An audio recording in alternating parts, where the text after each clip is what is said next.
할렐루야. 거룩한 섬김 이런 제목으로 함께 은혜 나누겠습니다. 지난 한 주간 동안 기도 많이 해주셔서 잘 쉬고 왔습니다. 좀 쉰 티가 나죠? 네, 기도 많이 해주신 거, 또 교회를 잘 복되게 섬겨주신 거 진심으로 감사드립니다. 오늘 우리는 마태복음 18장을 읽었습니다. 이 18장은 전체가 교회 생활 지침서입니다. 교회에서 우리가 형제들을 만나고 자매들을 만나게 되는데 어떤 자세로 만나야 하는지, 어떻게 대해야 하는지 알려주는 말씀이 마태복음 18장입니다. 18장 전체에는 네 가지의 가르침을 담고 있습니다. 1절부터 10절까지의 내용은 교회에서 만나는 형제 자매를 배려하고 존중하며 작은 형제, 작은 자매라도 업신여기지 말라고 주님이 가르쳐 주셨습니다. 어떤 형제도 어떤 자매도 업신여기지 말아야 합니다. 11절부터 14절까지 보면 교회 안에서 길을 잃고 방황하는 형제들, 자매들이 있습니다. 그들을 소중하게 여기라고 주님이 가르쳐 주셨습니다.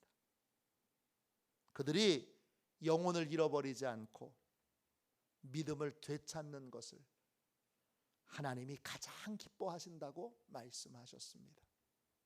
그러니까 길을 잃어버린 형제들이 있거든 왜 저래 그러지 말고 가서 믿음의 길을 되찾을 수 있도록 기도해주고 격려해주고 품어주어야 합니다.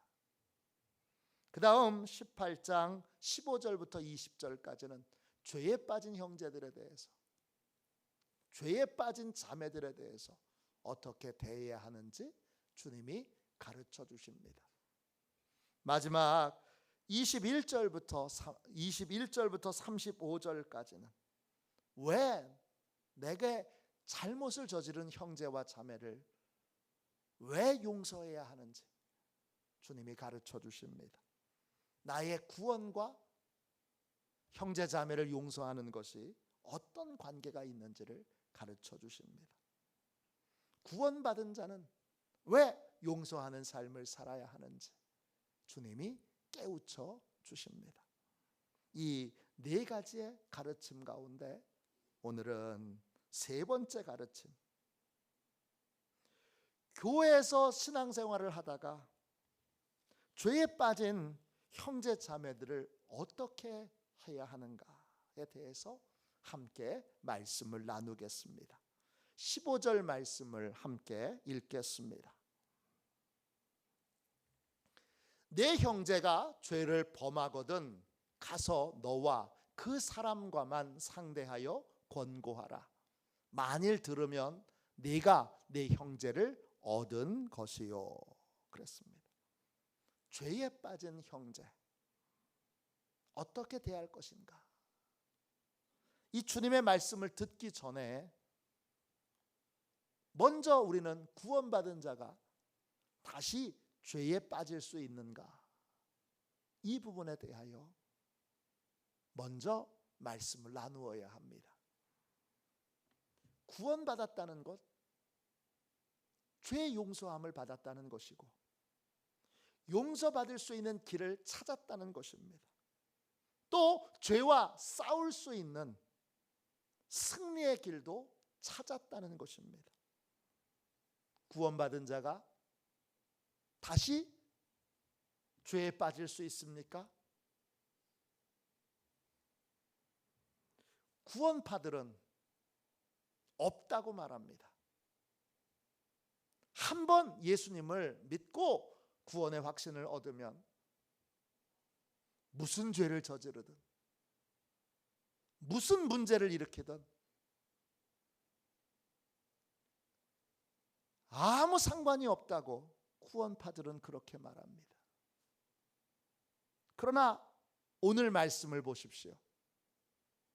주님은 구원받은 자도, 죄 사함 받은 자도 다시 죄에 빠질 수 있다는 걸 우리에게 명백하게 알려주고 계십니다. 내 형제가 죄를 범하거든. 1738년 5월 24일 저녁 8시 45분 감리교를 시작한 존 웨슬리는 영국 런던 올더스게이트 거리에서 작은 속회 모임에 참석했다가 구원의 확신을 얻습니다. 그날 웨슬리는 거듭남을 경험하게 됩니다. 다시 태어나게 됩니다. 그걸 거듭남 이렇게라도 부르고 또는 신생, 다시 태어난다라는 의미로, 새롭게 태어난다는 의미로 신생 이렇게 부르기도 합니다. 웨슬리가 거듭날 수 있도록 옆에서 적극적으로 도와주었던 사람들은 모라비안 형제들입니다. 처음 웨슬리는 모라비안 형제들이 가르쳐주는 대로 그대로 그 말씀을 믿었습니다. 그들은 뭐라고 가르치느냐? 거듭나게 되면 죄 없는 존재로 다시 태어나게 된다, 그렇게 가르칩니다. 웨슬리는 자신이 분명히 거듭남을 체험했기에 이제는 죄로부터 완전한 자유를 얻었다고 그렇게 확신했습니다. 이 확신은 그가 회심한 직후에 했던 설교에 잘 나타납니다. 믿음으로 얻는 구원, 또 유사 그리스도인, 이런 설교에 보면 웨슬리는 거듭나면 죄가 없는 존재로 정말 다시 태어난다고 그렇게 확신하고 있었습니다. 그러나 그가 회심하고 나서 독일에 있는 모라비안 형제들의 공동체를 방문하게 되면서 그들의 가르침이 틀렸다는 사실을 알게 됩니다. 다시 태어날 때, 거듭나게 될 때 우리에게 주어지는 건 주님의 능력입니다. 이 능력이 죄를 분별하게 하고 죄의 유혹을 거절할 수 있는 힘을, 능력을 우리에게 줍니다. 그런데 우리가 주님의 능력을 계속 공급받지 못한다면 우리는 다시 죄를 분별할 수도 없고 다시 죄의 유혹에 굴복하는 삶을 살 수밖에 없습니다. 죄를 분별하고 죄의 유혹을 거절하는 승리의 삶을 살려면 반드시 주님의 능력을 계속 공급받아야 합니다. 이 명백한 진리를 깨닫게 된 웨슬리는 주님의 능력을 공급받는 은혜의 통로들을, 이 은혜의 통로들을 엄격하게 지켜야 한다고 강조하게 됩니다. 이 부분에서 웨슬리와 모라비안 형제들은 갈라집니다. 모라비안 형제회를 시작했던 진젠도르프는 웨슬리의 경건과 신앙과 학문을 너무나 아까워하면서 웨슬리를 직접 만나서 설득하기도 했습니다. 모라비안 형제회에 남아주십시오. 그런데 웨슬리는 명백하게 그들의 신앙적인 태도가 틀렸다는 걸 알았기에 분명한 태도로 이 진젠도르프 백작의 제안을 거절합니다. 그리고 감리교가 시작됩니다. 감리교는 언제 시작되느냐? 모라비안 형제회와 명백하게 결별하게 되면서 본격적인 감리교가 시작되게 됩니다. 감리교는 딱 하나를 강조합니다. 그건 주님의 능력입니다. 주님의 능력을 공급받지 않으면 우리는 언제든지 다시 죄에 빠질 수 있습니다. 주님의 능력은 언제 임하게 됩니까? 우리가 우리 자신을 부인하고 매일 자기 십자가를 지고 주님께서 주신 계명에 순종하는 삶을 살게 될 때 주님의 능력이 임하게 됩니다. 또 우리가 기도하고 성경을 열심히 읽고 또 공부하고 정기적으로 성만찬에 참여하고 정기적으로 금식하며 성도들과 은혜를 나누는 속회 모임에 규칙적으로 참여하게 될 때 주님의 능력이 임하게 됩니다. 감리교는 주님의 능력을 강조합니다. 주님의 능력이 있을 때에만 우리는 새로운 믿음의 삶을 살 수 있기 때문입니다. 주님의 능력으로만 우리는 거듭나게 되고 죄가 무엇인지 분별하게 되고 죄의 유혹을 이기는 삶을 살 수 있게 됩니다. 그 능력은 자기 부인의 삶과 순종의 삶과 규칙적인 신앙생활을 통해서 우리에게 계속 공급됩니다. 그래서 감리교는 규칙적인 신앙 훈련을 중요하게 강조합니다. 여러분, 규칙적으로 예배드리고 기도하고 성경 읽고 또 금식하고 성만찬에 참여하고 또 속회 모임에 참여하셔야 합니다. 이 모든 것들이 다 우리의 믿음을 지키는 하나님의 능력을 공급받는 통로가 되기 때문입니다. 오늘 말씀으로 다시 돌아갑시다. 교회에는 그러므로 언제든지 죄에 빠진 형제와 자매들이 생겨날 수 있습니다. 주님의 능력이 공급되지 않으면 우리는 누구라도 죄를 분별할 수 없게 되고 죄에게 굴복하는 삶으로 다시 돌아가게 됩니다. 그래서 여러분, 어려울 때, 시험을 받을 때, 또 여러 가지 환난과 고통이 있을 때, 그때 예배의 자리를 더욱더 굳건하게 지켜야 합니다. 그때 여러분, 기도의 자리를 더욱더 굳건하게 지켜야 합니다. 그래야 죄를 분별하고 죄에서 이길 수 있습니다. 예배의 자리를 지키지 못하면, 은혜의 자리를 지키지 못하면 우리는 다시 죄를 분별할 수 없게 되고 또 죄에게 굴복하는 삶을 살게 됩니다. 이런 죄에 빠진 형제와 자매들을 만나게 될 때, 교회에 죄에 빠진 형제와 자매들이 생겨날 때 어떻게 해야 합니까? 첫 번째, 형제와 자매가 죄에서 삶을 돌이키도록 수고하고 헌신해야 합니다. 오늘 15절 말씀 보세요. 내 형제가 죄를 범하거든 가서 너와 그 사람과만 상대하여 권고하라. 만일 들으면 내가 내 형제를 얻은 것이요. 이 말씀의 행간을 여러분 읽을 줄 알아야 합니다. 이 말씀에서 형제가 범한 죄는 나에 대한 죄입니다. 형제는 가해자고 나는 피해자입니다. 이럴 때 교회에서 믿고 신뢰했던 형제에게, 믿고 신뢰했던 자매에게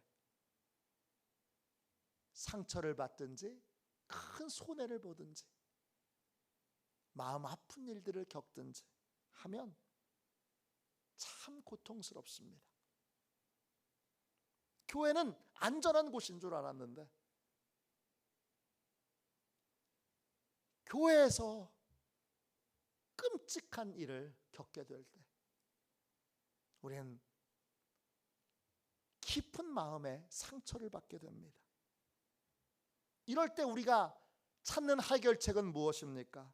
형제와의 관계를 끊는 것입니다. 내가 받은 상처로 인해서 형제와의 관계를 끊는 것, 내가 받은 배신감으로 인해서 자매와의 관계를 끊는 것, 이것이 가장 쉬운 해결책이라고 생각합니다. 그러나 주님의 생각은 다릅니다. 하나님 나라에서 중요한 건 형제를, 자매를 죄에게 빼앗기지 않는 것입니다. 내 모든 관심을 내가 얼마나 상처받았는지, 내가 얼마나 손해봤는지, 내가 얼마나 마음이 아팠는지 여기에 두어서는 안 됩니다. 우리의 모든 관심을 형제를 잃어버리지 않는 것, 자매를 잃어버리지 않는 것에 두어야 합니다. 형제를 잃어버리지 않기 위해 우리는 형제와의 관계를 끊어버리는 것, 그것이 아니라 기도하고 형제를 찾아가야 합니다. 기도하고 자매를 찾아가야 합니다. 찾아가서 1대1로 두 사람만 단둘이서 만나야 합니다. 만나서 형제가 죄에서 돌이키도록 권고해야 합니다. 권고하다, 이 말은 헬라어로 엘레그초입니다. 뜻은, 핵심은 그겁니다. 말을 빙빙 돌려서 하든 아니면 다른 여러 이야기를 고백하면서 부드럽게 하든 결국 핵심은 뭐냐? 형제가 지은 죄를 깨닫게 하는 것입니다. 자신이 저지른 죄를 인정하게 만드는 것입니다. 그때 형제가 그 말을 들으면 죄에서 형제를 되찾게 되는 것입니다. 듣는다, 이 말은 헬라어로 아쿠오입니다. 뜻은 자기의 죄를 시인하고 인정하는 것을 뜻합니다. 그러면 형제를, 자매를 되찾는 것이고 영적으로 승리하게 되는 것입니다. 그런데 만일 형제가 듣지 않으면 어떻게 해야 됩니까? 에이, 내가 찾아갔는데도 안 듣네, 그리고 포기하는 것이 아니라 다시 찾아가야 합니다. 마태복음 18장 16절 보세요. 만일 듣지 않거든 한두 사람을 데리고 가서 두세 증인의 입으로 말마다 확증하게 하라. 이번에는 혼자 가지 않고 함께 권고할 사람들과 같이 가야 합니다. 두세 명이 함께 가야 합니다. 가서 해야 될 일은 같은 일입니다. 형제가 죄를 시인하고 인정하도록 만드는 것입니다. 확증하게 하라 그랬습니다. 확증한다, 이 말은 헬라어로 히스테미입니다. 저지른 죄를 하나하나 다 인정하고 시인하게 만드는 것을 의미합니다. 그래도 형제가 죄를 시인하기를 거절하면 어떻게 해야 됩니까? 에이, 2번이나 갔는데, 그리고 포기하지 말고 다시 찾아가야 합니다. 마태복음 18장 17절입니다. 만일 그들의 말도 듣지 않거든 교회의 말하고 교회의 말도 듣지 않거든 이방인과 세리와 같이 여기라 그랬습니다. 죄를 저지른 형제 자매가 자기의 죄를 인정하지 않는다면 교회의 도움을 청해야 합니다. 이때 교회는 교회 지도자를 의미합니다. 단순하게 말하면 목사님을 말하지요. 목사님께 도움을 청해야 합니다. 목사님께 그 형제, 그 자매를 찾아가서 권고해 주시도록 부탁을 드려야 합니다. 이런 부탁을 드리려면 교회 전체는 반드시 목사님의 영적 권위를 잘 지켜주셔야 합니다. 늘 목사님을 위해 기도해 주셔야 하고 목사님의 말씀에 온 교회가 순종해야 합니다. 목사님의 영적 권위가 잘 지켜질 때 영적 권위를 사용해서 그 형제에게 권면하게 되고 그 자매에게 권면하게 되니까 어떤 순간에도 목사님의 영적 권위가 교회 안에서 잘 지켜질 수 있도록 해야 합니다. 중직자들, 장로님, 권사님, 집사님들이 평소에도 목사님의 영적 권위를 잘 지켜, 이 권위가 아무 때나 쓰여지는 것이 아니라 이렇게 죄에 빠진 형제들이 돌이키지 않을 때, 자매들이 돌이키지 않을 때, 이때 영적 권위가 필요하고 영적 권위를 사용해야 하니까 목사님이 찾아오셨네. 목사님이 찾아오시는 걸 예수님이 찾아오신 것으로 그렇게 여길 수 있도록 교회가 영적 권위를 잘 지켜주셔야 합니다. 그러면 목사님은 하나님께서 주신 영적 권위를 가지고 형제에게 찾아가서 죄를 시인하고 죄에서 돌이켜 회개하도록 권면할 수 있게 됩니다. 죄에 빠진 형제와 자매가 생겼을 때 에휴 내가 언제 보겠어, 그리고는 관계를 끊어버리지 말고, 이건 승리가 아닙니다. 죄에 빠진 형제와 자매가 있거든 그 형제를 죄에게 빼앗기지 않도록 사랑으로 찾아가야 하고, 거절당해도 또 찾아가고, 거절당해도 또 찾아가고, 거절당해도 또 찾아가야 합니다. 왜? 영적 승리는 죄에서 형제 자매를 돌이키는 것입니다. 이게 승리입니다. 이 승리를 위해서 교회와 성도들과 목사는 헌신과 수고를 아끼지 않아야 합니다. 두 번째, 죄에 빠진 형제와 자매들을 어떻게 해야 할까요? 형제와 자매에게 회개의 기적이 임하도록 기도해야 합니다. 18장 17절 말씀을 다시 한번 더 읽겠습니다. 만일 그들의 말도 듣지 않거든 교회의 말하고 교회의 말도 듣지 않거든 이방인과 세리와 같이 여기라. 주님이 죄에 빠진 형제와 자매가 회개할 것을 끝까지 거절하게 될 때 그를 이방인과 세리처럼 여기라고 말씀하셨습니다. 이 말을 오해하면 안 됩니다. 죄에서 돌이키려는 수고와 노력을 중단하라는 말이 아닙니다. 무슨 뜻입니까? 나의 한계를 인정하라는 것입니다. 우리의 헌신과 노력에는 한계가 있습니다.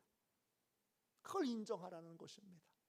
최선을 다해 돌이키도록 권면하고, 사랑으로 권면하고, 또 찾아가서 권면하고, 또 권면하고. 그래도 죄에 빠진 형제가 회개하기를 거절한다면 그때는 어떻게 해야 합니까? 하나님께 나의 연약함을 인정하고 하나님께 그 형제의 모든 걸 맡기고 합심하여 기도해야 합니다. 오늘 18장 18절 보세요. 진실로 너희에게 이르노니 무엇이든지 너희가 땅에서 매면 하늘에서도 매일 것이요 무엇이든지 땅에서 풀면 하늘에서도 풀리리라. 교회는 늘 천국 열쇠를 가진 주님께 부르짖어 기도해야 합니다.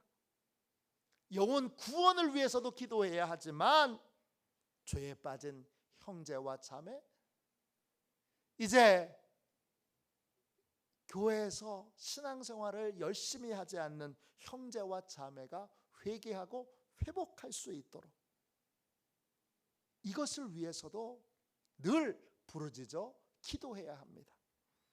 어느 교회는 열심히 전도해서 매주 사가족이 들어오는데 이상하게 성도들이 또 한편으로 계속 빠져나갑니다.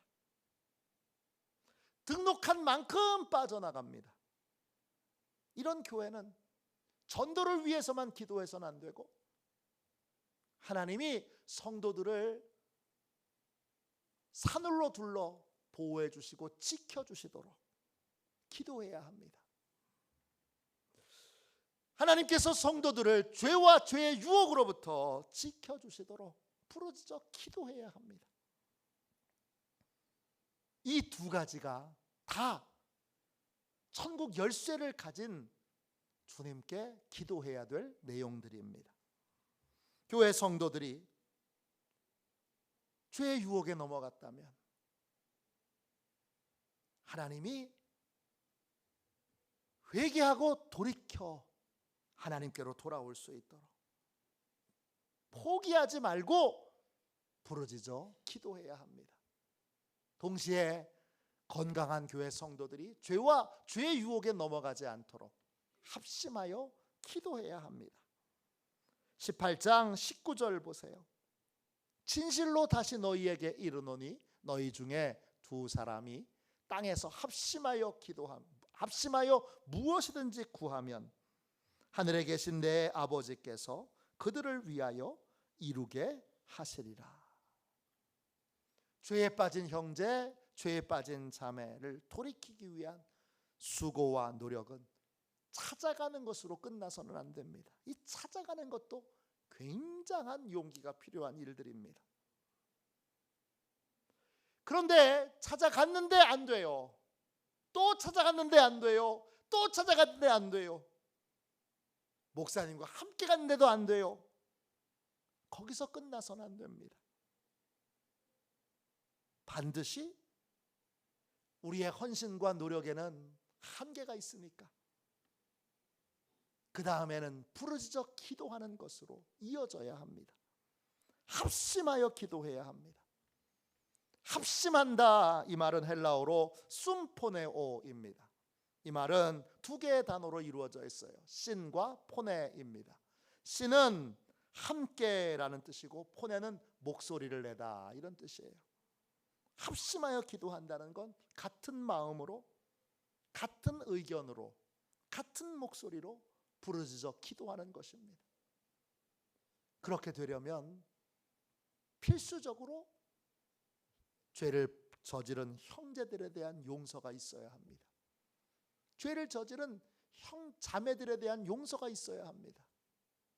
그 형제가 다시 돌아오는 걸 교회 안에서 한 사람이라도 기뻐하지 않는다면 합심할 수 없습니다. 필수적으로 용서가 이루어진 상태에서 그 형제가 죄를 끊고 하나님께로 돌아오도록 교회는 부르짖어 기도해야 합니다. 그럴 때 하나님께서 회개와 회복의 기적을 베풀어 주십니다. 어떤 교회가 주님이 함께 하시는 교회입니까? 죄에 빠진 형제와 자매들이 돌아오도록 눈물로 기도하는 교회, 그 교회가 주님이 함께 하시는 교회입니다. 오늘 마태복음 18장 20절 보세요. 두세 사람이 내 이름으로 모인 곳에는 나도 그들 중에 있느니라. 모여서 뭐 하는 거예요? 합심하여 죄에 빠진 형제들, 죄에 빠진 자매들이 돌아오도록 하나님이 회개의 기적을 베풀어 주시도록 부르짖어 기도하고 있는 것입니다. 그런 교회에 주님이 함께 하십니다. 그런 눈물이 있는 교회에 주님이 회복의 은혜를, 회개의 은혜를 베풀어 주십니다. 어느 목사님께서 서울대학교 기독인 연합 부흥회에 강사로 초대를 받았습니다. 교회에 이번 주에 이런 부흥회가 있습니다, 광고를 했더니 서울대 출신 성도님 한 분이 그 목사님께 메일을 보내왔어요. 메일에 이런 글이 적혀 있습니다. 목사님, 서울대생들은 기본적으로 성실함이 몸에 밴 사람들입니다. 그 성실함으로 서울대에 들어왔습니다. 그래서 예수님을 만나도 자아가 깨어지기가 쉽지 않습니다. 그들에게 나는 죽고 예수로 사는 복음이 필요합니다. 그들은 교만과 열등감의 양극단을 왔다 갔다 하며 고통받는 자들입니다. 저는 이번 부흥회를 통해 하나님께서 목사님을 사용하셔서 서울대 후배들이 온전히 자아가 죽고 예수만 믿고 의지하며 사는 사람으로 변화되기를 간절히 소망합니다. 이것을 위해 간절히 기도하겠습니다. 성도님의 메일을 받고 목사님의 마음이 뜨거워졌습니다. 그래서 같은 마음으로 부흥회에 하나님이 역사하여 주시도록 기도했습니다. 부흥회 당일이 됐습니다. 저녁에 이제 집회가 시작됐는데 목사님이 말씀을 전하시기 전에 놀라운 일이 일어났습니다. 한 교수님이 앞으로 저벅저벅 걸어 나와서 짧게 간증하겠습니다 고백하는 거예요. 강단에 선 이 교수님은 이런 고백을 했습니다. 저는 제가 죄인임을 고백하려고 이 자리에 나왔습니다. 저는 대학생 때, 유학생 때 교회는 다녔지만 탕자처럼 살았습니다. 그런데 제 주변에 저를 사랑하던 동료 교수님의 간절한 기도 덕분에 저는 다시 예수님을 만났습니다. 이제 탕자의 삶을 청산하고 예수님만 믿고 의지하는 믿음의 삶을 살겠습니다. 목사님의 설교는 시작되기도 전에 하나님께서 그 자리에 이 교수님의 회개의 고백을 통하여 놀라운 은혜를 부어주셨습니다. 설교가 다 끝나고 합심하여 기도하는데 서울대생, 대학원생, 교수님들 모여있는 그 자리에서 30분이 지나도록 울부짖어 기도하는 기도 소리가 끝나질 않습니다. 다 뜨거운 마음으로 자기의 죄를 회개하는 기도를 드렸던 것입니다. 하나님께서 합심하여 기도했더니 놀라운 은혜를 그 부흥의 자리에 부어주셨던 것입니다. 교회는 새로운 영혼을 전도하기 위해서 열심히 전도해야 합니다. 그러나 그것만 해서는 안 됩니다. 구원받은 성도들이 죄에 빠지지 않도록 성도들을 지키는 기도도, 성도를 지키는 일도 힘써 해야 합니다. 만일 죄에 빠진 형제와 자매가 있거든 회개하고 회복할 수 있도록 열심히 찾아가야 되고 또 부르짖어 기도해야 합니다. 예수님은 그런 교회와 함께 하십니다. 저는 화도 시온 교회가 그런 교회가 되기를 원합니다. 전도도 열심히 하고 성도들도 열심히 지키는 교회가 되기를 원합니다. 죄에 빠진 형제가 있거든 열심히 찾아갑시다. 열심히 찾아가도 소용이 없거든 낙심하지 말고 포기하지 말고 합심하여 부르짖어 기도합시다. 기도하고 찾아가고 또 기도하고 찾아갑시다. 그래서 주님께 한 영혼도 잃어버리지 않고 다 지켜냈다고 고백할 수 있는 저와 여러분이 되면 좋겠습니다. 이런 귀한 회개와 회복의 기적이 우리의 삶에 계속 일어나기를 주님의 이름으로 축원합니다. 이 시간 우리 함께 찬송가 315장 함께 찬양하고 우리 주님 앞에 이런 교회가 되도록 주여 상처를 준 자들, 손해를 준 자들, 예수 믿는 믿음의 삶을 살다가 죄에 빠져서 상처를 주고 피해를 주고 고통을 준 모든 자들을 주여 끊어버리지 않고 그들을 죄에서 구원하는 일에 힘써 헌신하고 수고하는 삶을 살겠습니다. 이젠 어떤 형제에 대해서도 제가 단절하고 끊어버리는 일들을 하지 않겠습니다. 어느 형제도 어느 자매도 빼앗기거나 잃어버리지 않겠습니다. 그렇게 우리 함께 결단하는 기도를 드리겠습니다. 함께 찬양하겠습니다.